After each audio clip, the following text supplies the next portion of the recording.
तो भाई लोग कैसे हो। आज मैं आप लोग के लिए फिर क्रूक बॉन्ड की कब्रिस्तान के भूत का पार्ट 2 लेके आया हूँ। क्रूक बॉन्ड और इंसाफ का डंडा। चलिए कहानी स्टार्ट करते हैं। मोटू कब्रिस्तान का पुराना द्वार धीरे से खोलकर मनमोजी के साथ भीतर प्रविष्ट हुआ। प्यारे मनमोजी, तुम उस तरफ देखो, मैं इस तरफ देखता हूँ। वाह, कितना समझदार है, एक ही बार में मेरा अभिप्राय समझ गया।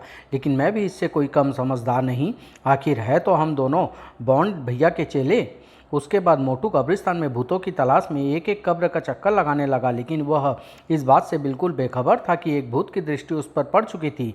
यह साला छोकरा रात के समय यहाँ कहाँ से आ गया और क्या कर रहा है?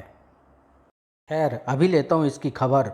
और हु हा, मनुष्य, मज़ा आ जाएगा आज की दावत का। ओह, आ गया, लेकिन यह आया कहाँ से? और यदि यह सचमुच का ही भूत हुआ तो? मोटू को भयभीत होते न देख भूत भी मन ही मन चौंका। अरे, यह छोकरा तो मुझे देखकर बिल्कुल भी नहीं डरा, जबकि भूत को देखकर तो अच्छे अच्छों के छक्के छूट जाते हैं। अगले ही पल, हे छोकरे, यदि तुझे अपनी जान प्यारी तो तुरंत यहाँ से भाग जा। न जाने क्यों मुझे तुम पर दया आ रही है, लेकिन महाराज आप है कौन और नहा कि मुझे बच्चे को क्यों डरा धमका कर भगा रहे हैं? आए, क्या तू मुझे नहीं जानता? अरे मूर्ख मोटे, मैं भूत हूँ, भूत, और यह कब्रिस्तान हम भूतों का घर है। चल भाग यहाँ से, वरना मेरे हाथ बेमौत मारा जाएगा। उफ, हाथ है या हथौड़ा? जल्दी भाग, वरना। अरे ठहरिए भूत महाराज, मुझे अपने जूते तो उतारने दीजिए। जूते पहनने हो तो पूरी ताकत से नहीं भाग सकता, तो जल्दी उतार अपने जूते और सिर पर पैर रखकर भाग ले। ध्यान रखना, फिर कभी इधर का रुख मत करना। अजी बिल्कुल नहीं करूँगा महाराज, कहकर मोटू ने झट से जूते उतार कर दोनों हाथों में ले लिए। अच्छा भूत महाराज, मैं जा रहा हूँ, लेकिन जाने से पहले जरा मुझे इतना तो बता दीजिए कि आप किसी जानवर के भूत हैं या इंसान के? क्यों, यह जानकर तू क्या करेगा छोकरे? यदि तुम किसी जानवर के भूत हो तो मैं तुम्हारी खबर डंडे से लूँगा, और यदि इंसान के भूत हुए तो इन जूते से तुम्हारी चांद गंजी करूँगा, ताकि तुम्हारी सात पुश्ते भी गंजी पैदा हो और हम जासूसे से डरें। क्या कहा, जासूस? इसका मतलब यह हुआ कि यह छोकरा किसी तरह हमारी असलियत जान गया है और यहाँ हमारी खोजबीन कर रहा था। अब इसे मौत के घाट उतारना ही होगा। अगले ही पल, खबरदार अपने स्थान से जरा भी हिलने की कोशिश मत करना, वरना धज्जियाँ उड़ा दूंगा। आए तमंचा, भूत महाराज, क्या आप लोग ऐसे खिलौने भी रखते हैं? बको मत, सच सच बताओ कि तुम कौन हो और यहाँ किस लिए आए हो, और तुम्हें यहाँ क्या क्या जानकारी मिली? जानकारी तो कुछ भी नहीं मिली भूत महाराज, लेकिन हाँ, हम दोनों यहाँ डाकू गोबर सिंह की तलाश में ज़रूर आए हैं, जो अभी तक हमारे हाथ नहीं लगा और वह कभी हाथ लगेगा भी नहीं। चलो अब मरने के लिए तैयार हो जाओ।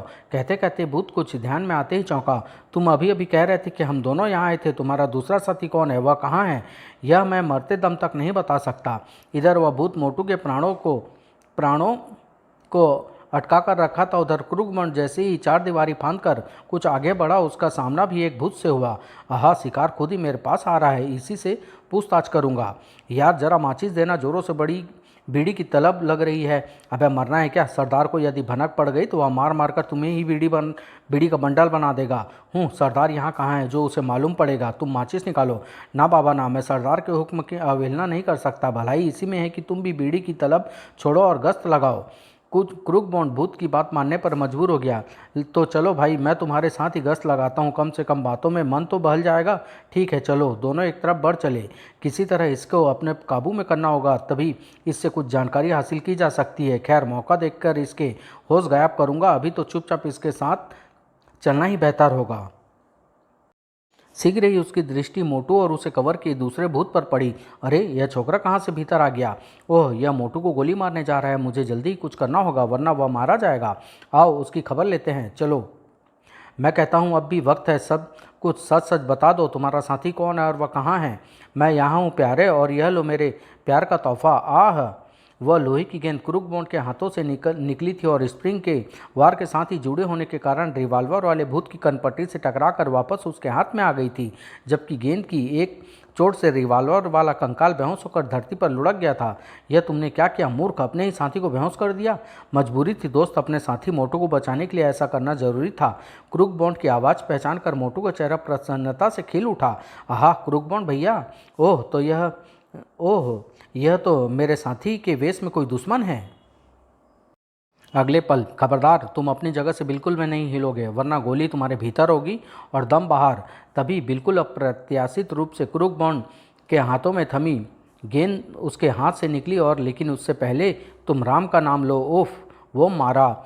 ये दोनों तो खुदागंज रवाना हो गए लगते हैं।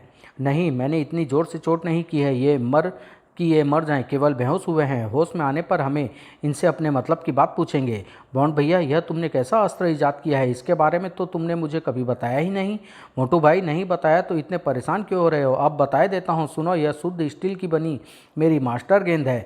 इसके साथ जो स्प्रिंग जुड़ा है वह ठीक इस प्रकार इस गेंद को वापस हमारे हाथ में पहुँचा देता है, जैसे बच्चे पानी के भरे गुब्बारे से खेलते हैं। वाह क्रूकबॉन्ड भैया, वास्तव में तो तुम्हारे दिमाग की दाद देनी पड़ेगी। क्या अस्त्र बनाया है! यह चोट करती है लेकिन आवाज़ नहीं करती। बस बस, फालतू बातों में समय न गंवाकर इन्हें उठाओ और बाहर ले चलो। किसी सुरक्षित स्थान पर ले जाकर हम इन्हें होश में लाएंगे और पूछताछ करेंगे। यहाँ कभी कोई भी भूत आ सकता है। ठीक है, चलो। एक की टांग तुम खींचो, दूसरी की मैं खींचता हूँ। और दोनों एक एक भूत की टांग पकड़कर घसीटते हुए कब्रिस्तान से बाहर की ओर चल पड़े। कमबख्त बहुत भारी है, लेकिन तुझसे ज़्यादा भारी नहीं है। पिछली बार मैं खूब तजुर्बा कर चुका हूँ। कब्रिस्तान के बाहर एक सुरक्षित स्थान पर पहुंचकर क्रूकबॉन्ड ने दोनों व्यक्तियों के चेहरे से खोपड़ी नुमा टोप हटा दिया। लेकिन बॉन्ड भैया, अब हम इन्हें होश में कैसे लाएंगे? पानी तो आसपास है ही नहीं। पानी की कोई ज़रूरत नहीं। होश की दवा मैं पहले ही अपने साथ लेता आया हूँ। यह देखो, इस शीशी में ऐसी गैस है जो पलक झपकती इन्हें होश में ला देगी। लेकिन तुम रिवॉल्वर निकाल कर तैयार खड़े हो जाओ। बॉन्ड भैया, लगता है आजकल तुम जादुई पिटारा अपने साथ रखते हो। खैर, अब तुम जल्दी से इस शीशी का कमाल दिखाओ। तो देखो। फिर मोटू ने जेब से रिवॉल्वर निकाल लिया और क्रूकबॉन्ड बारी बारी से दोनों व्यक्तियों को शीशी के से ढक्कन हटाकर उसमें भरी गैस सुंघाने लगा। पलक झपकते ही दोनों होश में आ गए। क्यों भाइयों, अब कैसी तबीयत है तुम्हारी? ओह, हम लोग कहाँ हैं? फिलहाल तो तुम दोनों सही सलामत धरती पर हो, लेकिन यदि तुमने हमारे प्रश्नों का ठीक ठीक उत्तर नहीं दिया तो जहन्नुम में भी जा सकते हो। ओह, बताओ, कब्रिस्तान में तुम्हारा अड्डा कहाँ है और तुम्हारा सरदार गोबर सिंह कहाँ झक मारने गया है? नहीं, हम तुम्हें कुछ नहीं बताएंगे। कहने के साथ ही दोनों ने गजब की फुर्ती के साथ अपनी जेब से कोई वस्तु निकालकर अपने मुंह में डाल ली। मैं कहता हूँ रुक जाओ, वरना। ओह, शायद जहर खा रहे हैं। लेकिन क्रूकबॉन्ड और मोटू को उन्हें रोकने में काफ़ी देर हो चुकी थी। पता नहीं उन्होंने ऐसी क्या वस्तु खाई थी कि उसके मुंह से झाग निकलने लगा। देखते देखते वे जमीन पर लंपट लेट हो गए। ओह, दोनों मर चुके हैं। अब अफसोस कि हम इनकी तलाशी लेना भूल गए, वरना ऐसी नौबत नहीं आती। खैर, तुम इनमें से एक के कपड़े पहन लो। कब्रिस्तान में चलकर हम फिर किसी नए भूत की खोज करेंगे या इनका गुप्त अड्डा खोजने की कोशिश करेंगे। ठीक है। मोटू ने अपने साइज के आदमी के कंकाल वाले कपड़े निकाल कर पहन लिए, जो उसके शरीर पर बिल्कुल फिट बैठे, और वह भी एक कंकाल दिखाई देने लगा। लेकिन इनकी लाशों का क्या होगा? मौका देखकर पुलिस को फ़ोन कर देंगे। चलो। दोनों कब्रिस्तान में पहुंचकर फिर डाकू गोबर सिंह के गुप्त अड्डे की खोज करने लगे। तुम इस तरफ देखो, मैं दूसरी तरफ देखता हूँ। ठीक है। इधर शहर में एक सेठ के घर पर खबरदार, अगर कोई अपने स्थान से हिला तो यदि तुम्हें अपनी जान प्यारी है तो खड़े होकर अपने हाथ ऊपर उठा लो। ओह, डाकू गोबर सिंह! सुनो सेठ, मैं अच्छी तरह जानता हूँ आजकल सेठ व लाला लोग तिजोरी में रुपये, पैसे व जेवर आदि के साथ रिवॉल्वर भी रखने लगे हैं। अतः रिवॉल्वर का हाथ लगाने की मूर्खता मत करना। वह बहुत चालाक है। और सेठ ने वास्तव में बिना कोई चालाकी दिखाई तिजोरी खोल दी। मेरा सारा रुपया, पैसा और जेवर ले लो, लेकिन भगवान के लिए जाते समय हमें मौत के घाट मत उतारना। चलो साथियों, जल्दी से सारा माल समेट लो और निकल चलो। आज के लिए इतना ही काफ़ी है। उसके साथ ही तुरंत तिजोरी का माल एक थैले में भरने लगे। सेठ, अपने हाथों से सारी उंगलियां और गले में पड़ी चेन भी उतार कर थैले में डाल दो।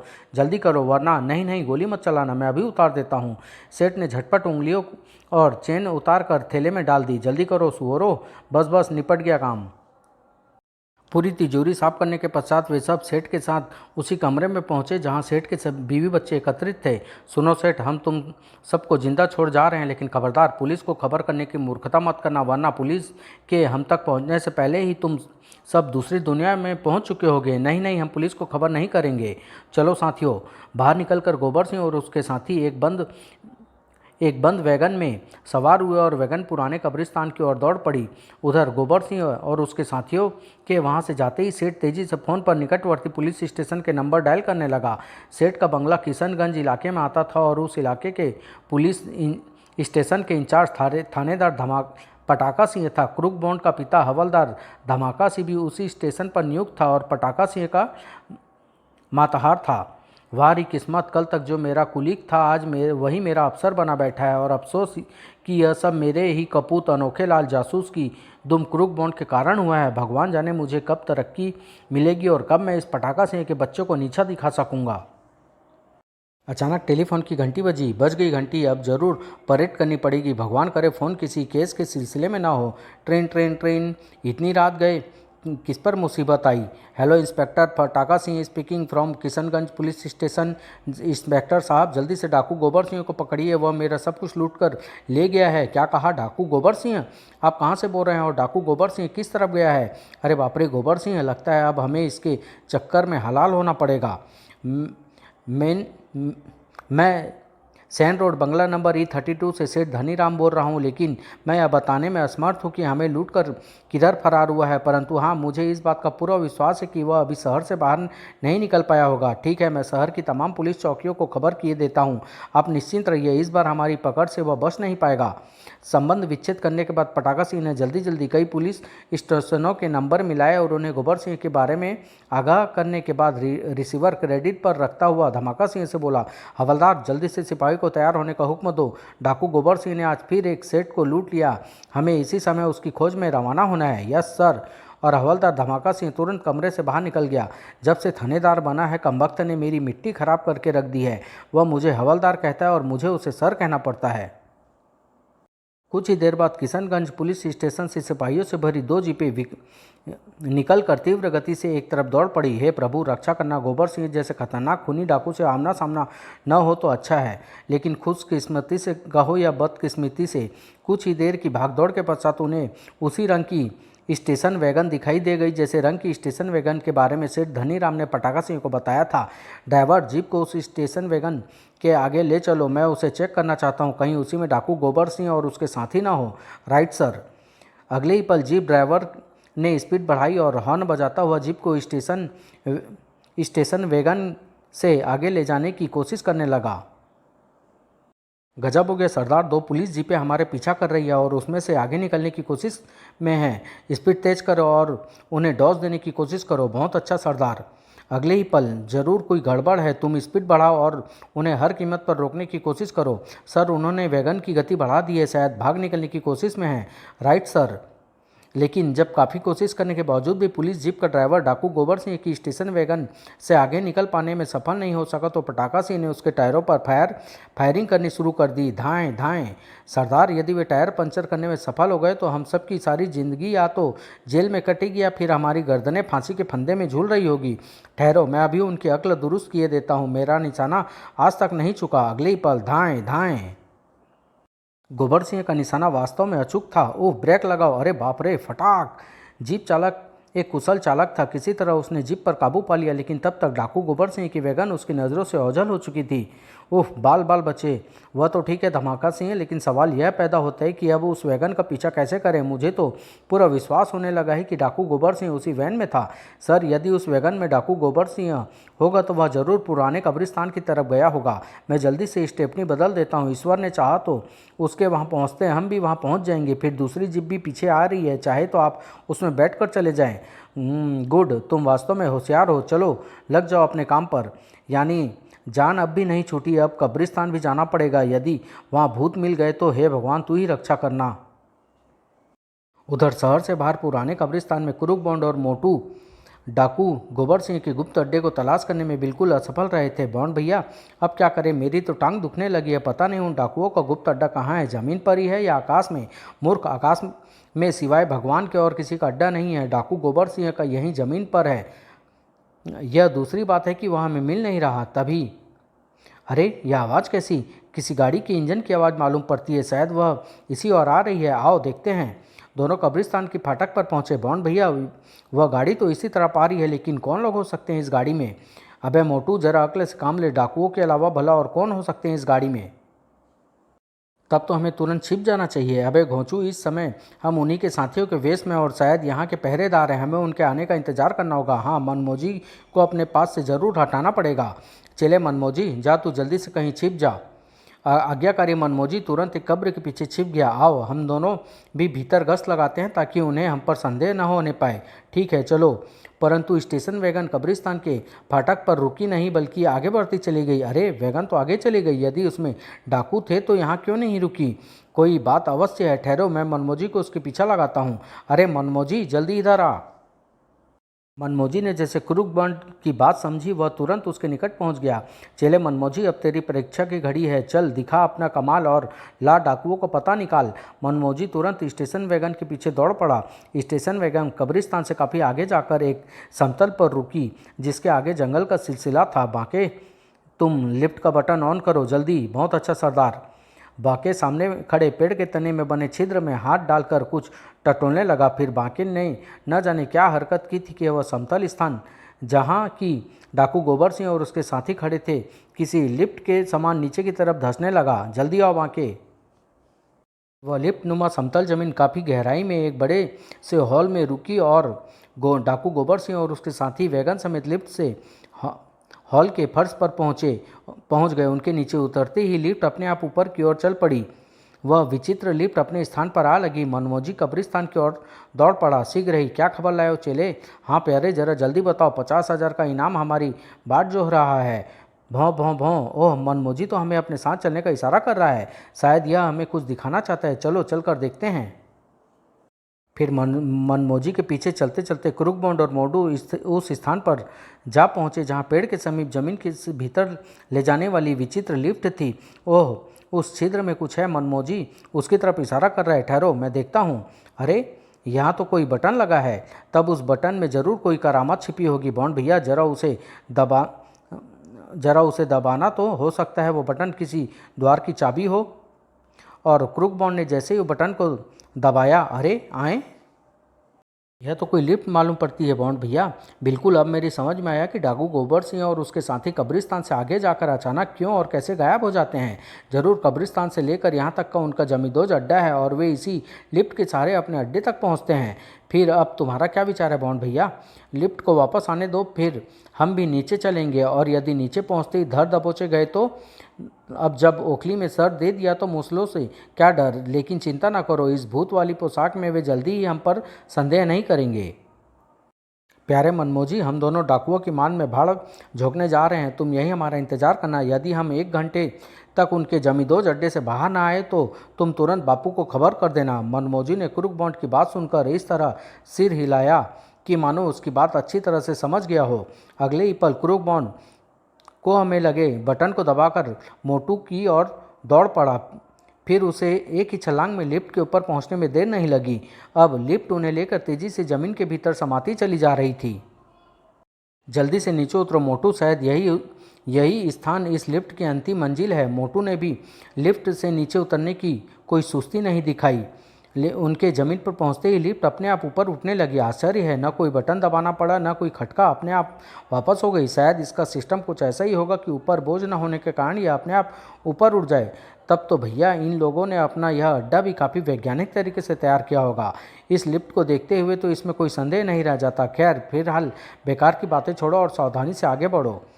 यदि कोई खतरा पेश आया तो मेरी यह मास्टर बॉल काम आएगी। लगता है डाकू गोबर सिंह और उसके साथी गुफा में उस तरफ मौजूद है। हो सकता है, लेकिन बॉन्ड भैया, न जाने मुझे इस समय क्यों बहुत डर लग रहा है।